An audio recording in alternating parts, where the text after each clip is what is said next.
recorded. So without further ado, I'm going to hand over to, in my opinion, one of the world's leading experts in balance. This man seems to know everything and a wonderful approach as well to treating patients. So I'm going to introduce the one and only Professor Peter Rea. Over to you, Peter. Thank you. That's very generous and kind of you. And I think it's a great idea of yours to have this much more relaxed session today. Those of you who have been to the meetings before, I flicked through all the faces, and lovely to see you all. I know quite a lot of you quite well, and I've lots of faces today that I don't know, so welcome to all of you. And you've joined a fabulous community. I'm remote from it because I'm medical. This is a patient-led and patient-run support group, but I'm absolutely delighted to come in and help where I can. And as you'll see today, I've just jumped out of the shower because I've just been on my morning cycle ride. I put a polo shirt on rather than my normal pinstripe suit and all of that. And I think that Kevin's idea of this being a very much more relaxed and interactive session is a really good one. And I'll try and stick with that, because I know all of you are going to have endless questions about yourself, your own health, your future. And what Kevin's asked, I think, is also a very sensible way to introduce the session. And what I want to do is, without using slides or PowerPoint, I'm just going to run through a few of the broad questions that you're going to be asking. And then we're going to have a couple of little interludes in between. And then there's a lot of questions that come through in advance. And I've intentionally not looked at those. And Kelly's going to speak those out. I printed them off, but quite small print because there's a lot of them. And I'll try and answer those in turn. And I just think it's much more spontaneous if I haven't heard them in advance. And we'll see how we get on with those as well. So the first area that Kevin's asked me to look at is return to service. And this is a huge issue. And it's something that certainly I've worked on very hard over the last 18 months. I've worked with NHS England and the government, advising them on how we can safely return to work. I've worked with a lot of the private and NHS national audiology organisations, testing organisations, as well as my role as president of British Society of Otology, which represents otologists, ear surgeons in the UK, and a lot of the balance doctors as well. So we have a lot of experience of this, and this is a talk that I'm asked to give a lot. In fact, talking to the European Society later on in the year. And a lot of our guidelines that we've written here in the UK have been used all over the world. So I think we've got a reasonably good pedigree in this. Now, as you all know too well, just over a year ago, it was absolute panic stations. We weren't allowed to see anyone. We had one of the ENT surgeons die of COVID in Leicester. There was great anxiety amongst everyone throughout the population, and everything just shut down. We then started to return to some practice as the summer went on, first in children, but not in adults, which was really frustrating. That was quite a big battle I had with NHS England. And we had to contact Chris Whitty, who's an old friend of mine. We were at medical school together, and Matt Hancock. And we put a lot of pressure on people to try and allow us to get back to work to see our patients. But the problem was that the audiology staff, who those of you who have had balance testing, hearing testing and physio, were all redeployed. And I know Michaela Burton's listening in today. She's a fabulous audiologist and scientist in Leicester, and also does her own physiotherapy and rehab programs. And it was a terrible time for them. They were redeployed to the COVID wards, to ITU. And, you know, even now, a year later, are still recovering from the experience. It's an absolutely traumatic experience when you're not used to seeing people dying and not used to seeing people that sick. So I have to give my team time, and we all have to have respect and understanding for what they've been through, just of course as we have respect and understanding for what you've been through. So what we did initially is we started looking at telemedicine. Now, I've done Zoom consultations all around the world. I've done Epley manoeuvres with a lady in Perth in Australia and in Jordan and New Zealand, all around the world done treatments. And it's extraordinary what you can do. And you can actually differentiate lateral from posterior canal BPPV just on on the Zoom, and I get my patients to hold cameras up and we can look at the eye movements, and it's all very exciting.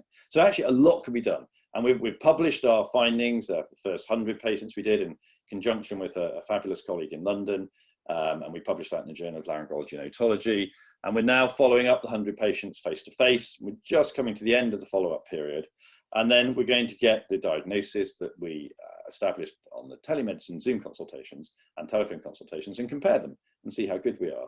So Kevin asked the question about where we're going in the future, and maybe this is one way that we can help our patients in the future. And those of you who are having physiotherapy know that after an initial face-to-face session, which I think is important, follow-up by telephone is really helpful, because a lot of our patients are older, and actually coming into hospital during a pandemic is pretty scary. And if you're feeling sick and dizzy and don't want to have to drive halfway around the country to be seen, traveling is pretty jolly miserable. So having telemedicine as an option is a great thing going forward. And it's one of the areas of research that we're toying with in Leicester. We've teamed up with IBM, with one of the founders of the semantic web in America, a professor in America, and we're looking at artificial intelligence-led diagnostics in medicine. And one of the big American sort of titans you may have seen in the last week or two has just spent $100 million on buying up the medical database from an Ivy League hospital just to look at this. We're not okay, there we are. So there are, this is one way that we're going forward. But looking at it the other way, what's been the implication? Well, normally in a balanced clinic, we'd have lots of patients in our clinic, a waiting would be crowded, and we get lots of people through. We're not allowed to do that now. Now, as a doctor, I can do that. I've had 2 vaccines, my staff have had 2 vaccines.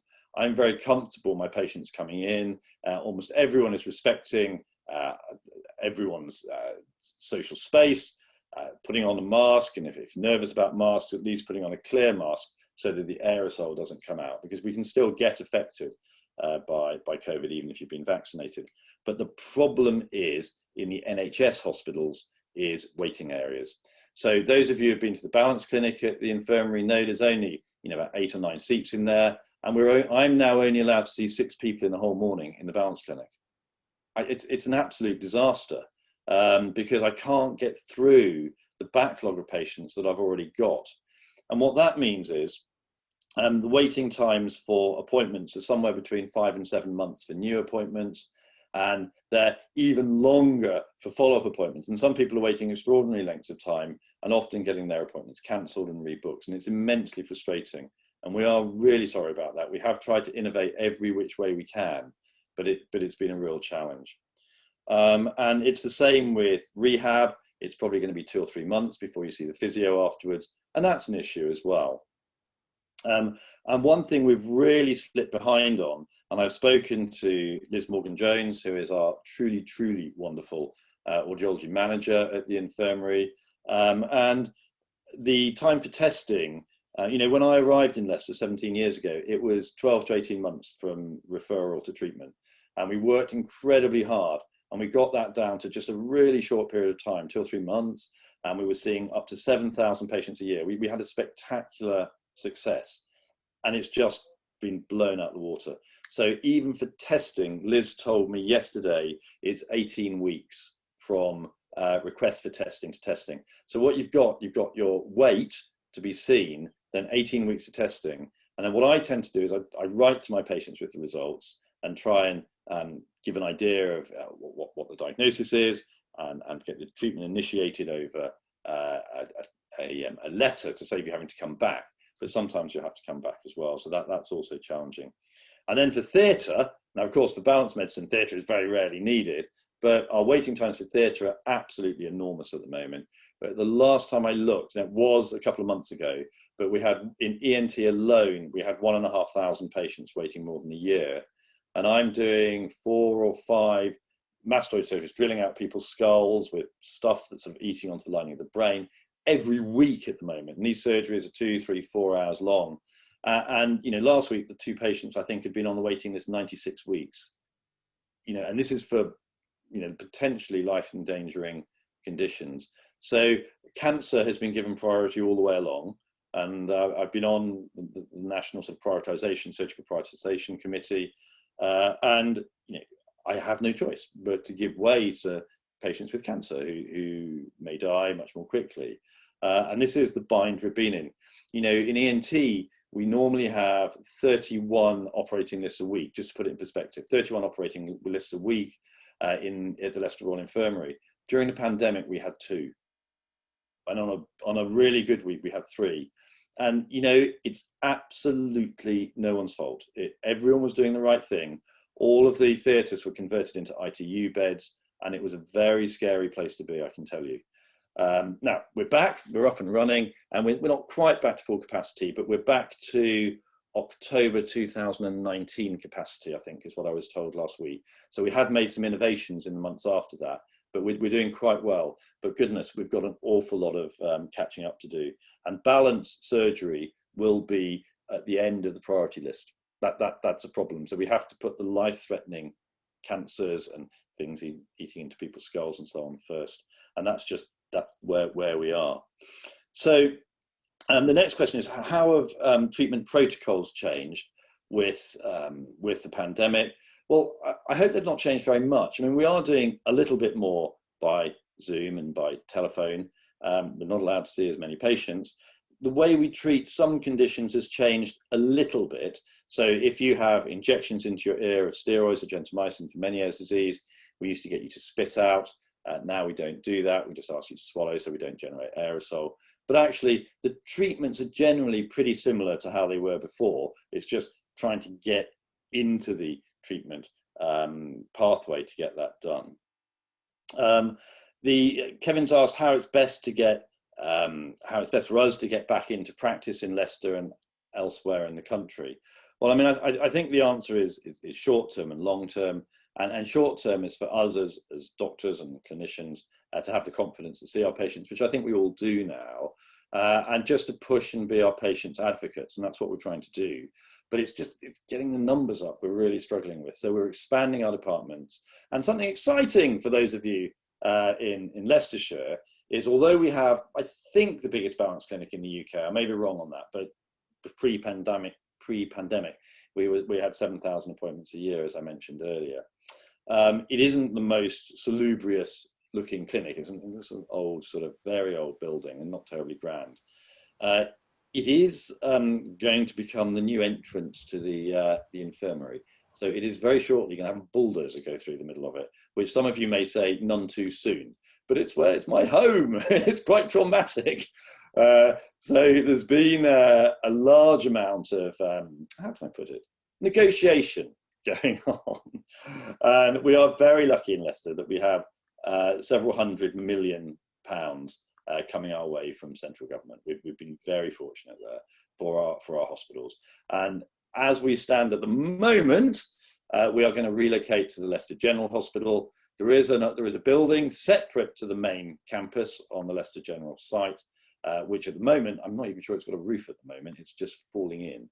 But we have funds to completely renovate this. So it'll be completely replumbed, rewired, refloored, re-windowed, have a glass atrium going in. Only sadness is it does have a pond at the back. And I just thought it would be so lovely to have a Japanese koi pond where I could go and have my sandwiches at lunch. My patients could sit and relax. And Health and Safety have said it's not safe to have water. So they're going to fill in that beautiful pond. Imagine how calming that would have been. I'd have wanted to be at work all day. So then I'm not going to get my pond, but I am going to get, with my colleagues, what I hope will be a new shiny balance centre. And all of our equipment's going over there. We're going to have a research lab over there. We're going to have lots more rooms, a lot more space, and it's going to be dedicated for hearing and balance disorders. So it's going to be the Leicester, we haven't got a name for it yet, Leicester Hearing and Balance Centre of some form. So that's a positive, exciting thing. And we think probably we'll be moving in January or February, but hey, you just don't know these things in the NHS because money flows in funny ways. But when you see a bulldozer coming towards the Hearing Services Department, something is happening.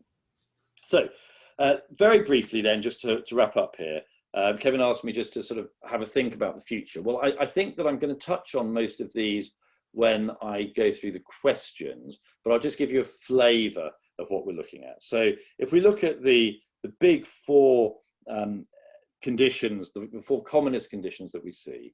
So if we look at BPPV, benign positional paroxysmal vertigo, those crystals in the inner ear, we can treat quite a lot of that remotely, which is really exciting. I get lots of my patients now to record their eye movement when they're having an attack, lie back, roll to one side, and actually treat over the internet potentially, although be very careful treating early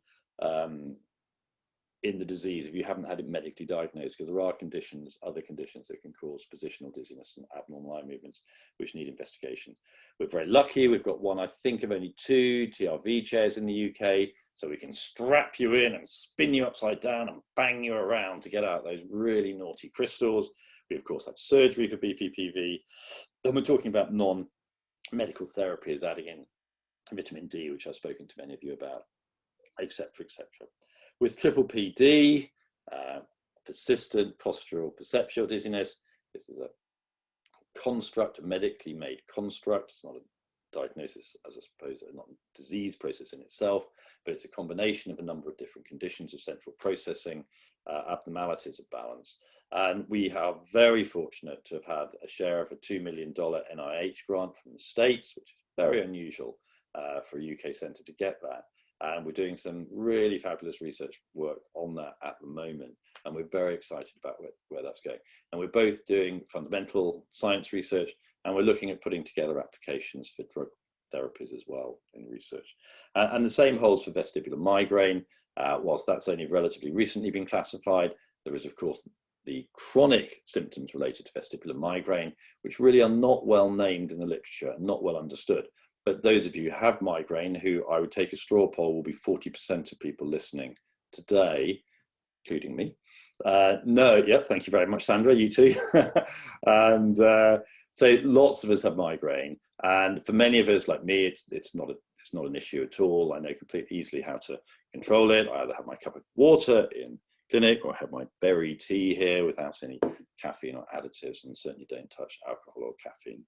But for others who are listening, it's a life-changing condition and it needs addressing. So we've got a lot of that research money from the States is we're looking at vestibular migraine.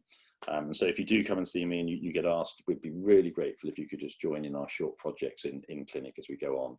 And you might even get to see my son, who's rather than sitting playing games, killing zombies all summer, I've been enlisted from university to run some of the projects with us, which is a really great thing. And actually, he's completely inspired. He keeps saying, "Dad, did you know?"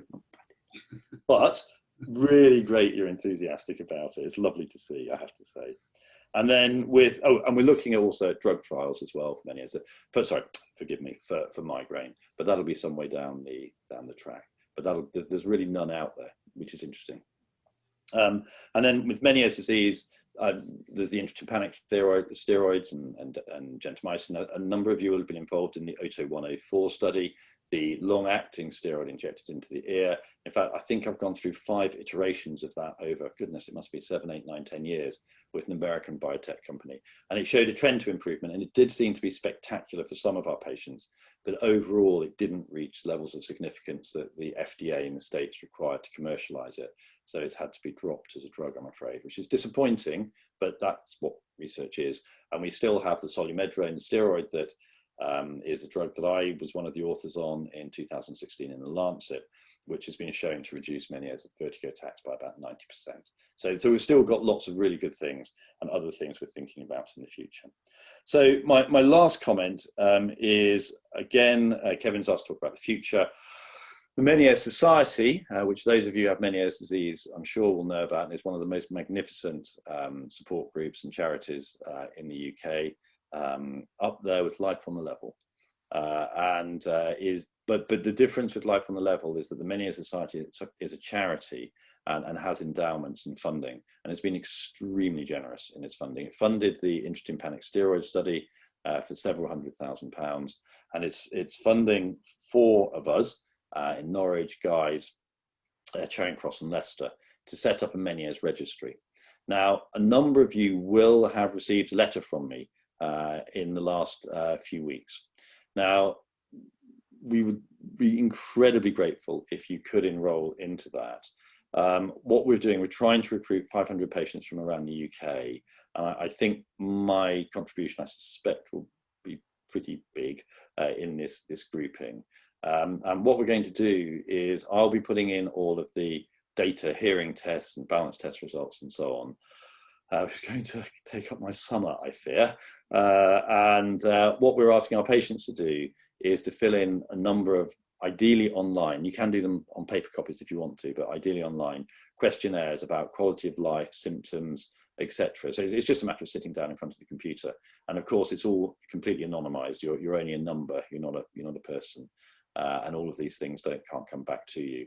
But what you'll receive, well, you will have received already, if I've seen you privately since January 2019, I think the cutoff point I put in, with a diagnosis of definite Meniere's disease, and assuming my search engine found you, which I think it found most people, then I'd be really grateful if you could phone that number in Norwich and say that you're interested in receiving information.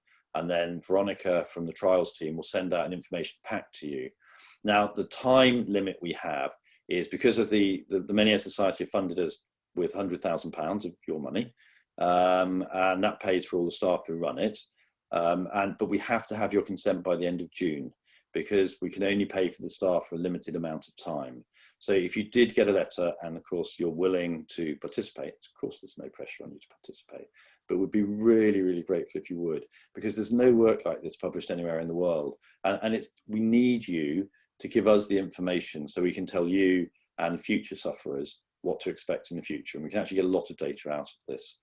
So thank you. So this is a two-way thing. It's not just me telling you what's going on and what can happen, but genuinely we need to do this together. And it's the wonderful thing about what Kelly and Kevin have set up here, that this is something where we can work together on lots of horrible conditions and try and make it better for everyone. Which leads me on to Jordan, who has the burden in his life of Kevin being his father. And has become a successful medical student and has undertaken a survey of the Life on the Level group, and as part of his medical degree. And I was very happy to oversee that for him, and well done him, because this is qualitative research looking at words rather than numeric data, and it's actually quite difficult research to do. So well done, Jordan, for completing it. Can I introduce Jordan to you? And he's going to give you a little chat about his findings. So there we are, and I'll come back and answer those questions in a little while. Great. Hello everyone, nice to meet you all. I'm Jordan. So I've thrown a few slides together just so you can see some of the information that was captured. And I'd like to really start off by saying thank you to everyone. You know, it's really important for my medical education, but on top of that, it's really important for Life on the Level to get this information so it can better understand its members and how to support you guys. So the time that you've put into this has been very valuable, not just to me, but it will hopefully go back into the group and improve things for everyone. So just to begin with, I'd like to kind of introduce my background. As Professor Rea said, I'm currently a medical student over at Keele, which is a lovely medical school over in Staffordshire, very green. So if you like the countryside, go and visit. Prior to this, I studied biomedical sciences and immunology. I'm quite keen at studying and being involved with research as well. So during medical school, I've also carried out a master's project, and I'm due to start working as a doctor in the next month. So less about me and more about the project now. So there was two main broad objectives of this project, and it was to do something that would benefit Life on the Level as well as help me as a training physician. You know, there is little opportunity, sadly, through medical school to experience ENT. So it was quite a good opportunity, and I'm quite grateful that Professor Rea could supervise me for this, and as well to work with you guys. Sadly, because of COVID, things got rearranged. This usually would have been a much longer project, so I had to kind of think carefully about what I would look into, as it got shortened down to 4 weeks instead of 8. So I split the survey kind of into three main areas. That was kind of your demographics. So it's good to understand kind of at a broad level who you are and what the average member is like. There was some qualitative questions, so that's more personal information, understanding each of your kind of balance journey, your symptoms, what's worked well and what hasn't for you guys, as well as I included a medical questionnaire, which is a bit more boring, it's a bit dry, but it kind of gives a general feel of your health status as a whole. So demographics wise, there was 37 people who responded, which is a brilliant response, especially given the short time span we had to run this project. That equates to about 20% of this group. So I do feel it's probably fairly representative, although there'll always be people that it doesn't capture, especially as I imagine there is a lot of English or UK based people in this group. So it might not be the best representation of foreign members. The average age was around 63 and 80% of respondents were female. So once again, it might not capture brilliantly something for a 40-year-old male. So just be aware of the limitations. Diagnoses wise, the most common that respondents had was BPPV, followed by Meniere's and PPPD. Those three diagnoses actually accounted for 70% of the respondents out of 10 unique responses we got. So those three alone accounted for quite a high proportion of what respondents were saying they have. So this is kind of called a word cloud. You might have seen them before or not, but it's quite an artistic but a visual representation of the main problems reported by you guys. And the larger the word is, the more frequently that was reported to me. So when I asked you what was going on, what are your main symptoms, what are your main issues, as you can see, big ones in there: vertigo, dizziness, nausea, brain fog, feeling sick, etc. So it's really useful information, and some of it might be obvious, but there is some things that have kind of creeped out that are less talked about, let's say. So the next few slides are quite tedious. They're a little dry, so I'll whiz through them. But this was more of the general health status questions. So kind of 40%, 2 out of 5 of you are saying that in general, your health is less than good. Is that to be expected? You are a member of a support group. As we start to go through the more interesting things, once again, moderate activity, 3 out of 4 of you say that you are limited in some way, and 1/3 of those respondents say that you are very limited. Once again, it's a balance problem. Would that be expected? 75% of you, that's a lot of you being affected. Accomplishing less, once again, it's surprising that 80% of you are feeling yourself personally that you are not able to do the things you would like because of your physical health. And that's something that I'm sure we in the group would like to support you with, as well as wider society and the NHS. So these questions are a bit more psychologically focused, concentration. I don't think it's talked about a lot within the NHS, or at least my teaching that I've had, that there is a big psychological impact of having a balance disorder. And one way that might affect you, if you're dealing with nausea and dizziness, how does that weigh you down? How does that fatigue you? How, the brain fog side of things. So it's quite interesting to me, and something that I've learned, that quite a high percentage of you are struggling with things like your concentration. I think of ENT, I think of balance. The main things I think about is dizziness, maybe not the mental health. Pain was another interesting thing to come out. So there's things that you guys might learn about yourselves. Obviously, it might not be your balance disorder that is causing you pain. It may be, but it was quite interesting to see that 60% of you said that pain was interfering with your life. Is that something to be aware of when coming across of people with balance disorders? So Feeling calm and peaceful. I'm sure a lot of us during COVID, it's quite hard to feel calm and peaceful. It is quite a turbulent time. But, you know, once again, 60% of you, 6 out of 10, are not feeling calm and peaceful most of the time. You know, I couldn't infer that that's because of your balance issue, but it's good to know that a proportion of you of the members aren't, and how can we help facilitate that? Energy levels, 20% of you feel like that you have a lot of energy, but that means that there's 80% of you feeling like you don't.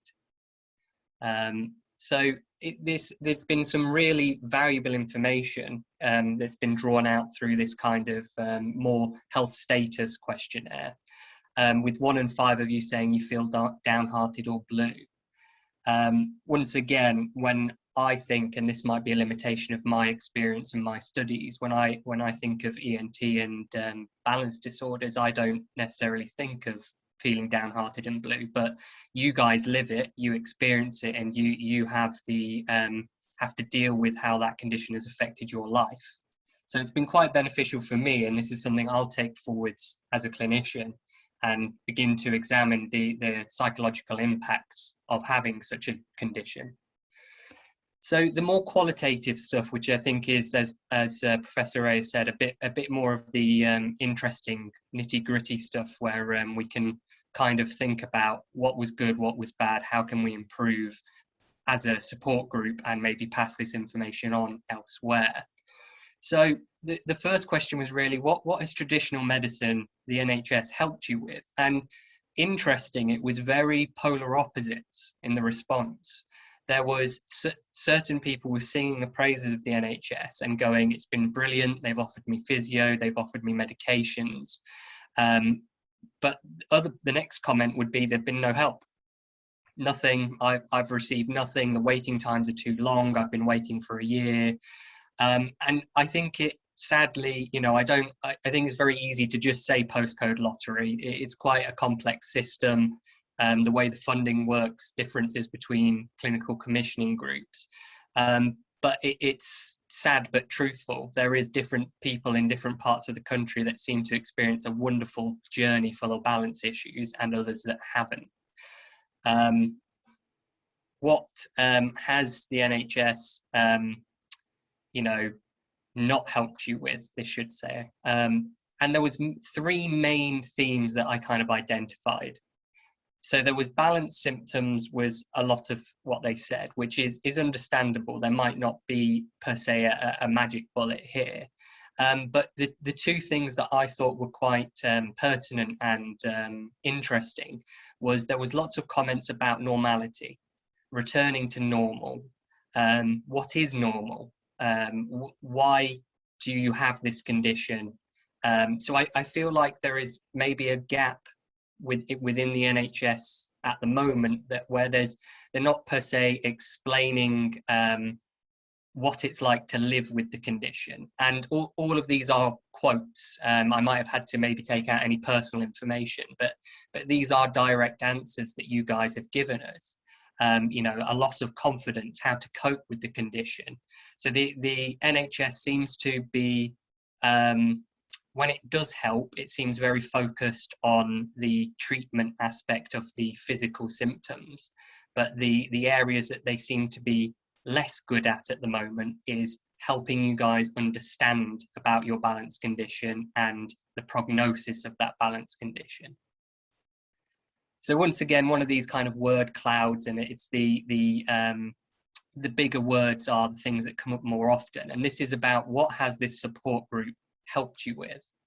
And it was actually really, really good. It was really positive. You know, the understanding, not feeling alone, being able to talk and voice your opinion, being able to hear other people's journeys of having a similar condition or the same, and how they've dealt with things. And a few times, I think if you can see in the middle, the word Ray has come up a few times in a positive way. So it's been able to direct you guys to alternative sites, to different services. It's been able to maybe send you off to people like Professor Rea, and point you in different directions, and that's really good. But what we would like to know, Life on the Level, is what help can they provide in the future to you? And actually, out of all the questions, this was the most sparsely answered, which I'm guessing is a positive, because you guys are struggling to see what can be improved upon. But it might be a good exercise through this talk for the rest of it. If you guys just think to yourself, and at the end, if you can just have one thing that you think Life of the Level could improve upon, and then maybe pass that on by email or something, so that we can add that and think about how we can improve the service.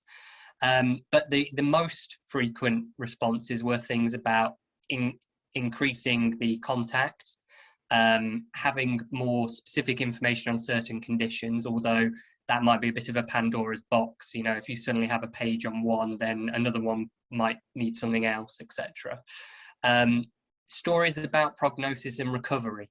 So what it's like for you guys to live with the condition, and some positive stories about people recovering from it. Having expert speakers, which is greatly well timed with having Professor Rea here. And quite a few people suggested having things on the website about the latest research, maybe having a few papers up there, or the latest treatments, which are all very reasonable suggestions. So these are things that kind of I've been able to discuss, and you know, moving forwards, we can hopefully incorporate some of those into Life on the Level to benefit you guys. So I just want to say, although it was a whirlwind, a very quick project for me, really thank you to you guys for taking the time to participate. You know, it really adds value to the group, and you are benefiting yourself, but also others. There'll be other people who have had similar experiences of you guys, and it will enhance what Life on the Level can do. But not only that, it's improved my understanding and my practice moving forwards, but it also means that we can pass on this information, and there's, you know, speakers like Professor Rea here who's hearing these results, and he might be able to think about what he can do himself or pass on to his own balance clinic. So the two main takeaways really that I've learned, that we've learned, is that, you know, there is such a variable journey in the NHS. There seems to be kind of a lack of maybe psychological support around living with the condition, but hopefully this can be passed forwards, and until that deficiency can maybe be addressed, just do remember that you can always speak to your GP. There are self-referral kind of ways of accessing psychological support. Within Leicestershire, it's called Let's Talk Wellbeing. In other places in the country, it's called Healthy Minds. So do feel free to Google if you think that you're struggling with kind of the psychological aspects of your balance disorder. You're not alone, and there's a lot of help out there. But overall, thanks for your time. It's been really positive for me, and I think Life on the Level has learned a great deal about its members and how to support you guys better. Super. Wow. Well, Thank you very much. Thanks, Kevin, can I just say something quick? Yes. Since I introduced you, I absolutely retract what I said about you beforehand. You must be unbelievably proud. Jordan, that was fabulous. I am truly impressed. For someone at your level of training, to produce such an insightful result, but also to present it in such a beautiful way, I think shows great sort of integrity and a great future for you in medicine. So very proud of you, very, very impressed, and well done for that. Yeah. Thank you very much. Thanks very much, Jordan. And don't forget to put your dad's beer back in the fridge. Right, we are now. Thanks, Professor Rea. Thanks, Jordan. It's obviously brilliant to get all this medical insight. And Peter, we're going to come back to you in about 10 minutes. But what I want to do with you now is introduce you to a remarkable young lady who is a member of the group, and her name's Amy. She's going to share her story with us. And it's just for those that are new to the group, we love members to share their stories. Everyone is unique. We've all got different journeys, but there is so much commonality that we share with these balance challenges. And today, Amy's going to share with you, in my experience, fairly unique, being diagnosed with Meniere's from the age of 8, which obviously gives someone a completely different perspective on life, whereas most of us entered adulthood and lived many years as adults before encountering a balance problem. So we have the before and after comparative. Amy will explain how that's not been the case for her. So Amy, welcome. If I can ask you to unmute, that's it. And then we're going to pin your picture up there. And Amy, welcome to the group. And in your own words, I'd just like you to share your story, please. Hi, my name's Amy. I'm 31 and I've got bilateral Meniere's disease and vestibular migraine. The Meniere's started when I was 8 with vertigo and bouts of hyperacusis, and hearing loss started in my teens. I wasn't diagnosed until I was 18 though. Every time I'd have a patch of vertigo attacks, I'd be scanned and tested and then discharged when they didn't find anything. But eventually I asked for a second opinion and got diagnosed. As it started so young, I don't remember ever not having Meniere's. It's just been the norm for me. I used to get frustrated sometimes, and I found it isolating having hearing difficulties. But the only thing that really scared me was when I started having drop attacks at 18. But I've always been stubborn, so I never considered not doing something because of the Meniere's. My first year of university was hard. This was when I finally found out what was wrong, and it took a couple of years to figure out my triggers and get things under control. I prioritised assignments and spent every spare minute in the library, and I did do well. Fortunately, I lived close enough to uni to commute. My social life suffered as I had to put all my energy into the course. I didn't have the typical uni experience, but I think it was worth it. After this, I did my teacher training and got a job teaching children with autism. I loved my job and it was challenging. I had to prioritise things again and avoid triggers, and I had vertigo attacks maybe once every other month or so, but it was manageable. One thing that really helped was swapping vestibular rehabilitation for ballet. I used to hate doing the exercises. They made me feel so rotten, and they were dull, to be honest. So when I was about 20, I went along to an adult ballet class and I loved it. It was fun enough that when it made me feel a bit dizzy, it was worth it. And it really did help with the residual dizziness after attacks. I recovered much more quickly. Actually, in my mid-20s, my balance was so good between attacks that I spent a few years doing aerial circus, hanging upside down under hoops and spinning around on silks. It made me dizzy sometimes, but the more I did it, the less it affected me. One thing I wish I could change was that I was so embarrassed about it all when I was younger. I used to hide my attacks and my hearing loss. I've had many attacks now in public, and I can say that every time someone's helped me. When I've been forced to explain what's happening and ask for help, no one's judged me. Everyone has just been concerned and wanted to help. In early 2018, I caught either a really bad cold or the flu and ear infections in both ears. This, along with the antibiotics I had to take, created, according to one doctor, the perfect storm in my ears. I started having vertigo attacks more and more frequently until I had at least one every day. I had to take a term off work and I had a steroid injection in my ear, which did stop the attacks. I went back to work in September, but 3 weeks later, I caught a cold from one of the children and it started again. I went rapidly downhill. I had spinning vertigo attacks daily and I was constantly dizzy and nauseous between attacks. I had to leave work and take a break from the master's degree in psychology I was studying. This part of my life was the hardest. I was worried about money, ever working again, being a burden on my partner, paying the mortgage. Fortunately, I have a fantastic partner, James, and he got me through those awful months. He literally had to carry me to the toilet sometimes because for several hours every single day I couldn't even crawl. Through 2019, I saw doctor after doctor. I tried a grommet, I had more steroid injections, but everything just made me worse. Just going out in the car and moving around to get to my appointments made me worse. However, I think because of all the enforced rest, the vertigo attacks started to lessen a bit, and it got to the point where, although I was constantly dizzy, if I physically didn't move much or try to do anything, the vertigo attacks stayed fairly minor and less frequent. It was hard though, as I'd had to give up work and pretty much all of my hobbies. It got me down at first, and I had to challenge some of my perceptions about myself, like about how I had to be productive, to work, to be a useful person. This was vital because I kept overdoing things in a misguided attempt to feel productive. I'd do things like force myself to do housework despite feeling awful, then be flat out for a week with worse attacks. I had to learn to separate my self-worth from what I could physically do. That it was okay to not work, to rest, to let James support me. Therapy helped, talking things out with James and keeping a journal. I find that writing out my thoughts on paper makes it more obvious when I'm falling into negative thought loops, like I'm never going to get better, or I'm a useless person because I'm living off benefits. I also like to make lists of things I can do and give myself small goals that I can track over time and control the things I can affect, like eating healthily.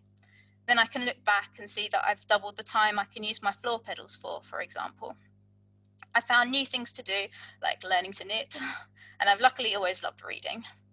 One of the positives that's emerged from the pandemic is now there are so many wonderful online resources. It really opened up my world. I've done life drawing classes, meditation courses, board games, meetups.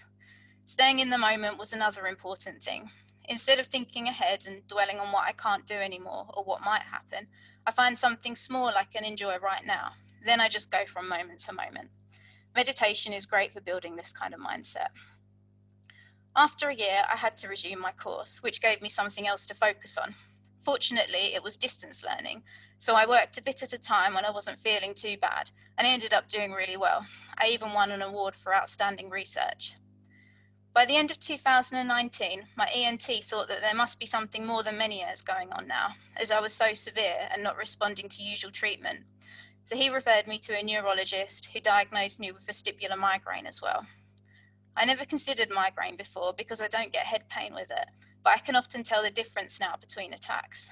Meniere's vertigo attacks are more purely vertigo with nystagmus, and the migraine vertigo comes with more head pressure and sound sensitivity.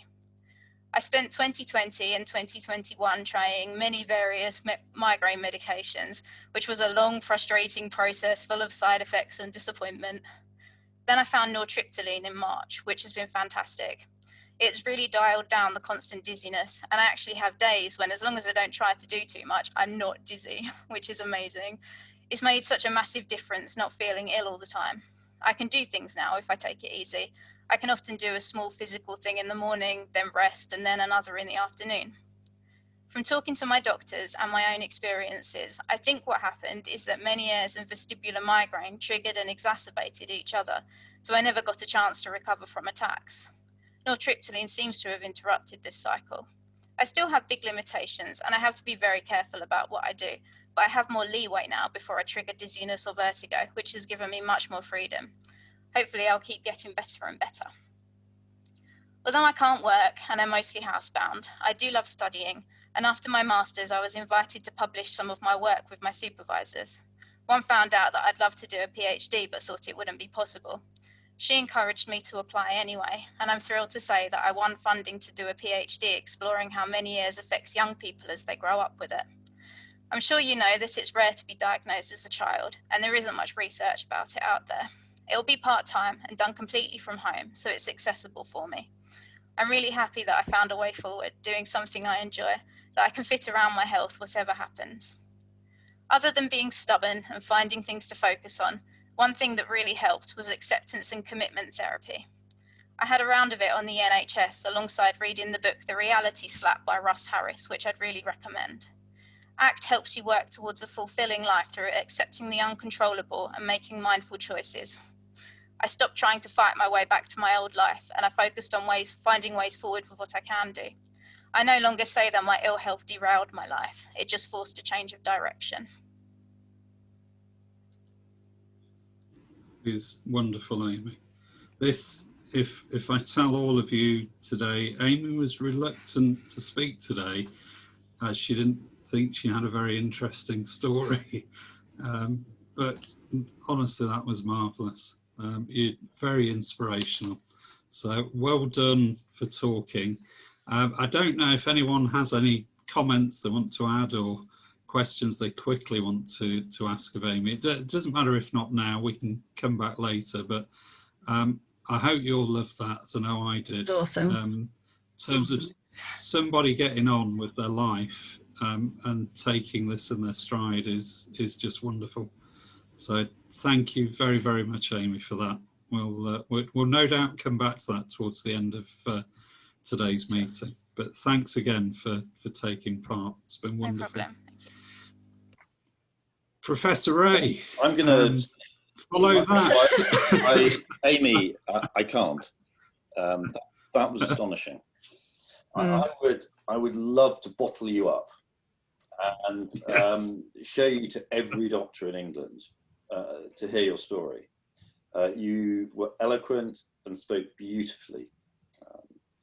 And I think that, I mean, patients can learn from what you say, but I think doctors can as well. And it's such an inspiring story you've given, but also sadly one that we hear a lot, because you've seen that your journey has taken over a decade to get the right diagnosis.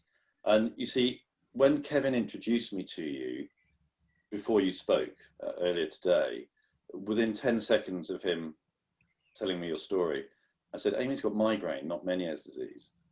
And, you know, I think it's what you've told everyone is so important about balance disorders. And that is that most doctors try and get lots of diagnoses and lots of symptoms and get one diagnosis. So you have dull central abdominal pain, sharp pain in your right iliac fossa, you've got appendicitis. So that's how Jordan is trained. That's what it's certainly, maybe it's how I was trained 30 years ago. But balance medicine's different. And it's one symptom, perhaps, of dizziness and a plethora of other symptoms. But all my patients with Meniere's disease have heard this. I know I'm like a broken record, but I'm going to say it anyway.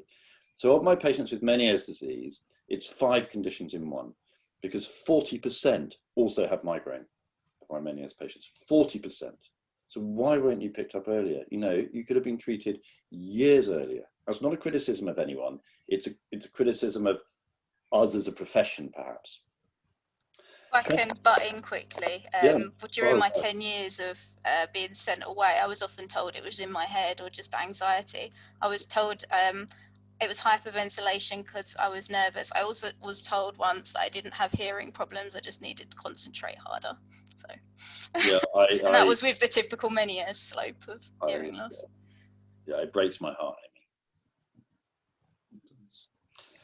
Amy. And you know, 20% of my patients have BPPV, which we're going to talk about as well, the crystals, and everyone has an emotional reaction. How can you not have an emotional reaction to what you've gone through? So, you know, and I think the other slightly more academic comment to make, which I'm not sure is appropriate, but is that Meniere's is more than one condition. And you said, my Meniere's was really unusual because I started at 8. You're absolutely right. It's really unusual to have someone start having Meniere's symptoms at age 8. But it's probably because it's a range of different conditions. And that's one of the difficulties we have researching it. So the high drops, that fluid build up in your inner ear, and those symptoms of low frequency hearing loss, etc., are the final common pathway, a number of different conditions. And because you've got bilateral Meniere's disease, that again is rarer still. Who knows, you might have an autoimmune component, you might have a whole range of different things causing your condition. And that makes it challenging for people to pick up the diagnosis. But what an inspirational story. It's been really lovely. No, fantastic, Amy. Thanks again. Peter, we're over to you now. We've got so many questions to put to you. Are you ready, Peter? Kelly is going to start but reading them off. But I just before we start, I'm really looking forward to answering these questions. I just want to raise a couple of things. First is a comment to Deborah, sensory garden rather than the pond on the chat. Brilliant idea. I hadn't thought of that. So I'm going to take that back to Liz, and I'm going to put in a bid for it. And if the hospital won't pay for it, I'll see if the League of Friends will. So I look forward to having a cup of decaffeinated tea with you maybe one day in the sensory garden at the Balance Centre. That's a great idea. And the other thing, just to comment on Jordan's work, this is taking it to the more academic end, but I'm fascinated by the range of diagnoses in the group here. So 32% having BPPV, if you having BPPV, the crystals in the ear, 22% having Meniere's disease, and 11% having been diagnosed with vestibular migraine. Now, if you look at the population surveys, Meniere's disease affects 1 in 1,000 people, so 0.1%. Yet BPPV and vestibular migraine affect 1 to 2% of the population, so 10 times as common. And yet Meniere's is doubly represented as vestibular migraine in the group. It's very interesting, and it suggests, really, I think it builds on Amy's experience that vestibular migraine is underdiagnosed. Mm-hmm.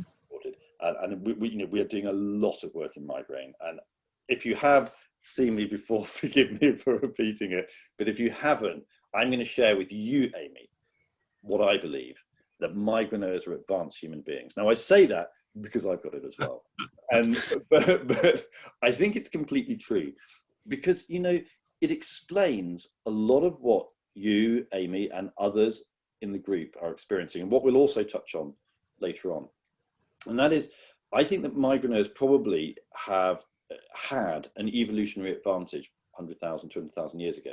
There's a reason that 10 to 15% of us have migraine in the general population. And it presumably was an evolutionary advantage, because maybe we were more sensitive, I say we, were more sensitive to environment change, weather change, who knows what, when we became agriculturalists and so on historically. But those sensitivities now are detrimental to us, because people with migraine are much more sensitive not only to external stimuli, light and sound and daily hassles, anyone who's got migraine knows that, but also to internal stimuli. And so if you've got a balance disorder, migraine is much, much more distressing. And what our research is on at the moment, and it's really interesting research, is how many people with triple PD, vestibular migraine, for example, have brains that over-represent certain sensory stimuli. So if you get light coming in or movement like that, a migraineur's brain gets really distressed by this because it overuses that sensory information. And if we can build on this understanding, it explains so much of the lives of people with chronic balance disorder, but it also gives us a handle on ways we might be able to manage that in the future. So, right, that's my academic entree to your questions. Fire away. I feel I'm in the mastermind chair now. Okay, so our first question today is from Georgina, and she would like to know, are there any specific types of jobs that people tend to do better in than others without vestibular migraine and triple PD, or jobs that are easier than others to cope with? Yeah, I mean, yes. I mean, the answer is yes. And it's a slightly negative answer, and forgive me for that. It's more looking at what you don't cope with with the triple PD and vestibular migraine. And the things that people don't cope with are bright, busy office environments, high stress jobs, and lots of time on the computer. So I've had a lot of problem, or my patients have had a lot of problem over the last 18 months with home working and lots and lots of intensity on the screen. So there's a lot. So just to give some examples, there's a lot of people who have worked for banks and financial companies who would be at the office, going to meetings and so on, and then coming back home and being immense pressure. So rather than working a 6 or 7 hour day, they're now working people are working insane hours, 12-hour days in front of a screen. That's a terrible thing to do if you've got migraine or triple PD. Now, the next thing that's not good if you've got these is a disrupted sleep pattern. So shift work. So if you're a nurse or I don't know, a shift worker in a factory, that's just dreadful, because migraineurs particularly need a very set routine. So 3 meals a day, don't skip breakfast, go to bed at the same time, get up at the same time, have exercise, have breaks. So these things with motion are actually very difficult for people with migraine and with triple PD. And where my patients, what's the best treatment? Well, I can say it tongue in cheek. The best cure has been retirement, early retirement. And I say that slightly tongue in cheek, But for my ladies with triple PD and migraine, you're hit with a double whammy. So you get into your late 40s, early 50s. The children, if you've got them, are just becoming ever more troublesome. Financial issues are significant. You've still got the mortgage, school fees, whatever to pay. And then you're going through the menopause, and work is stressful because you're the boss and this, that, and the other. And then actually, when the menopause finishes and early retirement comes in, these symptoms really do disappear dramatically for many of my ladies. So for those ladies in the 40s and early 50s, there is a sunny up plan. Don't give up, because most people feel a lot better after that. That's not a job thing, that's a lifestyle thing. But I think it shows you that, you know, give some other examples. I've got a chap who works for one of the capital markets companies he's a young chap in his 30s, I'm not sure what his job is, but he's a high-powered financial person. And the stress he's under, it's crucifying him. You can't work at that level of stress. So taking a step back, yeah, so Susie here saying she's retired in mid-40s. That's really common in this type of condition. And it's being able to take a step back.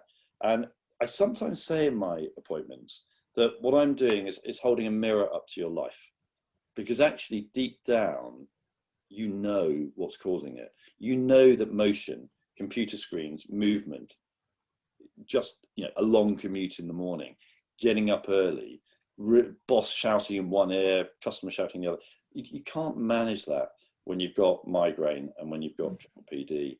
So it's looking for a slightly more relaxed lifestyle. Some people go and run their own companies. Some people in an office environment, I'll try and get the companies to put them into separate rooms with maybe blue screens on, with lower lighting, with a quieter environment. And it's looking for that quieter environment where maybe you can get a bit of exercise and downtime that does work. Right. What would you say about for people that retirement's not an option because they're a lot younger? Oh, and of course, that's the majority of people.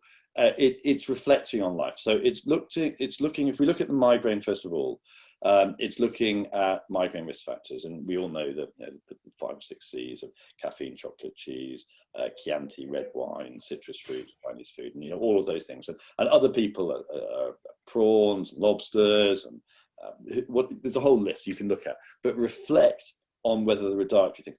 Are you eating junk food? Are you eating badly because you've got a busy life? It's a disaster because you feel rubbish. Get those E numbers out of your life.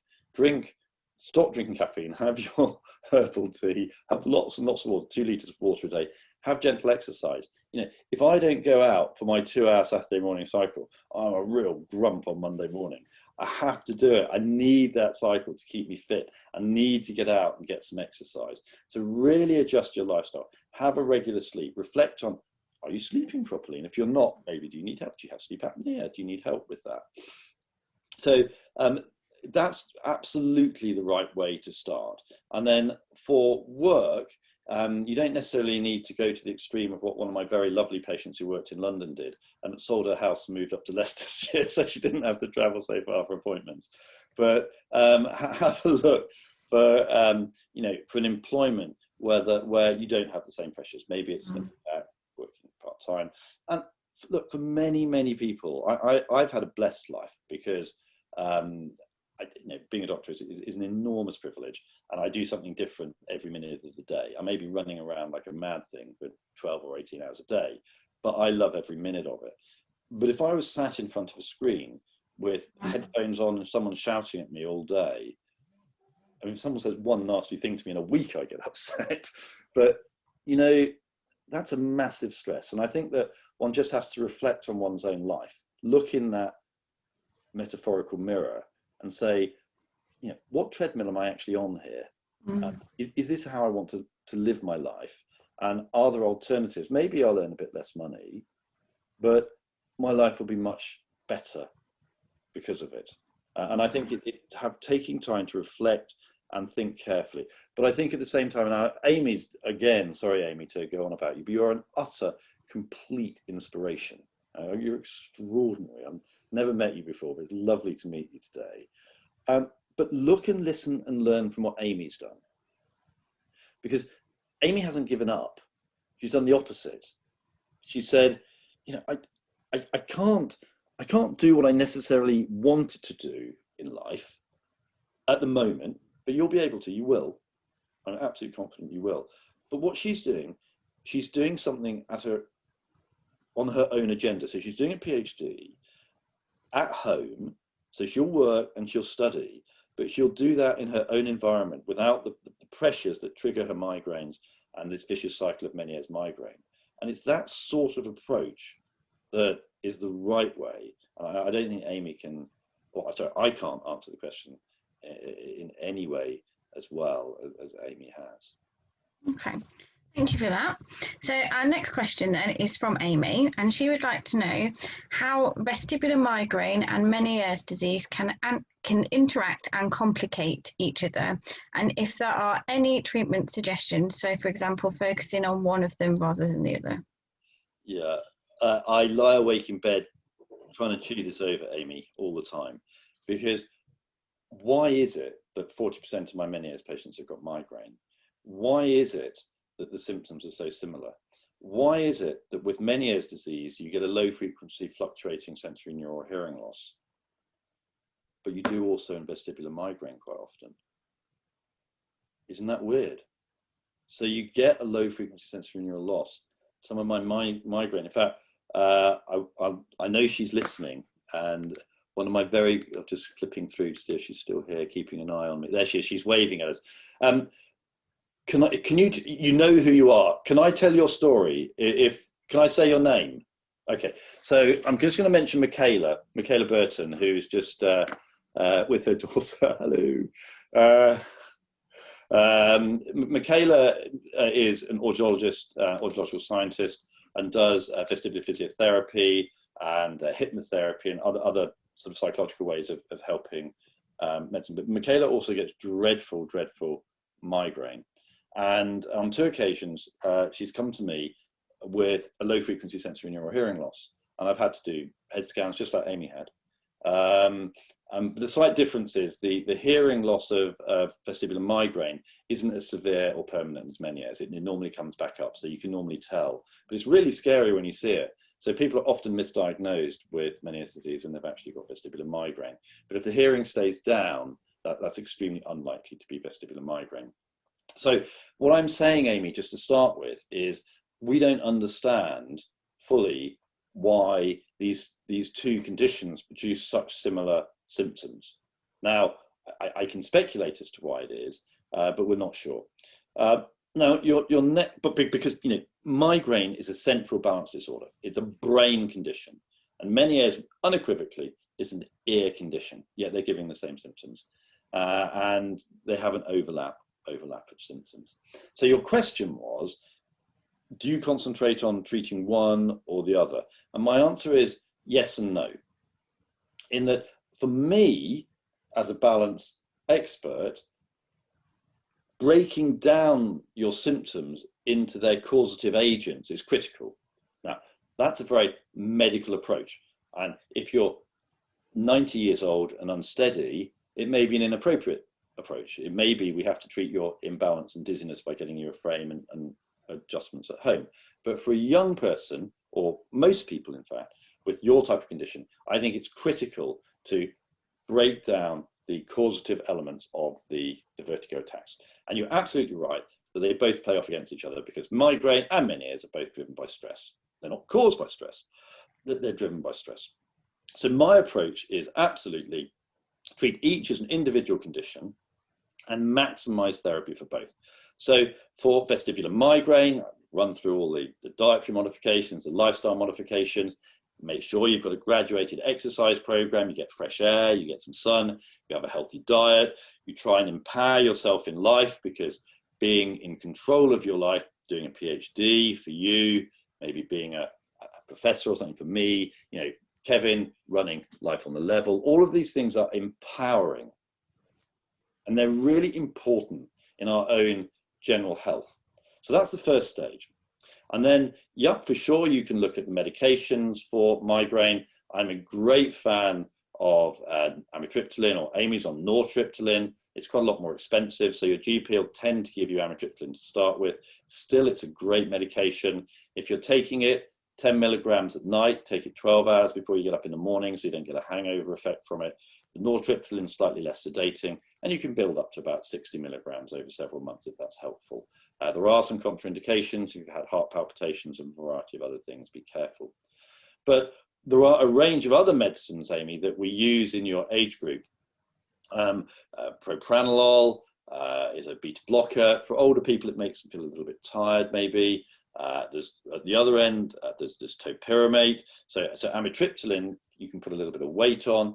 Topiramate, you lose a little bit of weight, which some people like more, but there's lots more side effects to it. And then there's a whole range of different drugs in between. So there are a range of drug therapies for you for migraine. And there are other range of, there's Botox injections where you have, I think it's 60 mouse units sort of injected all around your scalp to relax your muscles. And exploring the triggers, looking at your hormones. So in Leicester, we even have a dizzy gynecologist, which I think is a great thing. So for some of my patients who get hormonal related dizziness, some of the HRT can be good or a problem, pregnancy can be good or a problem, and the pill can be good or a problem. And of course, the pill and migraine don't go together terribly well. And you can have injections and implants and so on to regulate the hormone cycle. So there's a whole host of ways out there of treating your migraine, and get your migraine nailed. And if you don't think your migraine is nailed, go and see a headache specialist in a migraine clinic who is an expert in migraine management. And then at the other side, you've got Meniere's, and I'll manage most of the migraine that my patients come with. If it's too complex or they've got medical problems, I'll then phone a friend. And that's a really good thing, because you want a doctor, I hope, who has humility, knows the limit of their knowledge, and has a network of others they can help you with. And then the second element is managing the Meniere's disease. And you've had what sounds like androgen panic steroids. And if you've got, I mean, the other thing is, I don't know the level of your hearing loss or your history, but if you have a severe hearing loss, you might start to consider conditions like autoimmune inner ear disease, where you can actually have systemic immunosuppressants. They're pretty toxic and unpleasant drugs, but some of those can help stabilize these conditions if an autoimmune cause is thought to be there. But generally, low salt diets possibly help, and androgen panic steroids are safe and can be repeated over quite a long period of time. And so, yes, keep each diagnosis separate, treat each diagnosis as aggressively as your disease tells you it needs to be treated. Is that helpful? Yeah, sounds brilliant. Staying slightly on with vestibular migraine for a second, Sandra would like, she's another sufferer with that. And we've talked a lot about some of the symptoms associated with it, and you've mentioned about some of the drugs that can be used to manage. She's also asked about vestibular physio exercises and whether that's something that is okay to use or should be avoided. Okay. Yes and no. The problem with vestibular physio in migraine, as I think Amy alluded to, there's a lovely thing about the ballet, I like that, it is actually makes you feel pretty rubbish. And most patients with episodic vertigo, whether it's BPPV or Meniere's or vestibular migraine giving acute attacks, we really want to stabilize the acute episodic vertigo before we start the vestibular exercises. They are helpful, and they do help patients with vestibular migraine. But our patients with vestibular migraine do feel quite sicky on them. So I do try and get most of the migraine settled first of all. And I think this is an important moment to make a distinction in the diagnosis of vestibular migraine. So the International Headache Society, the IHS, published the diagnostic criteria for vestibular migraine only a few years ago. It is possibly the most dull book in the world if you can't sleep, but it is there as an appendix. Do you see that as an interesting thing, isn't it? It's only an appendix in their book. And they're talking primarily about episodic vertigo lasting from seconds to days with an internal or external spinning sensation. So that's these acute attacks of vertigo caused by migraine. But the Bharani Society, which is the great and the good of balance and all the rest of it, they were allowed to put an appendix on there describing the whole range of other symptoms that those of you who get migraine and vestibular migraine experience. And this is a new frontier, surely, in balance. And that's characterizing and diagnosing what we mean by chronic vestibular migraine. there aren't diagnostic criteria for that. So doctors find it very difficult to make a diagnosis. And that's something that I was sitting down having long discussions about last week, looking to raise money for research into, actually for drug therapy for these conditions. But it's unbelievably difficult, because the thing is, the drug that Amy's on costs pence. I mean, nortriptyline is a bit more expensive than amitriptyline, but a private prescription for amitriptyline is cheaper than an NHS prescription. So drug companies have no interest in researching this. And just to give you an idea, whilst the Meniere Society study that we did with intratympanic steroids for Meniere's was, I think it was around £300,000, I can't remember. And that we ran on the tightest budget. We all did it in our own time for free. We obviously got nothing for it at all. And it was really for staff running it, the money went to. But for most studies looking even at very cheap drugs like amitriptyline, maybe comparing it to another drug for vestibular migraine, you're probably looking at millions of pounds to run a study like that. And a study that's not going to benefit any drug company, so why would they want to run it? There's no point in them running it from a commercial basis.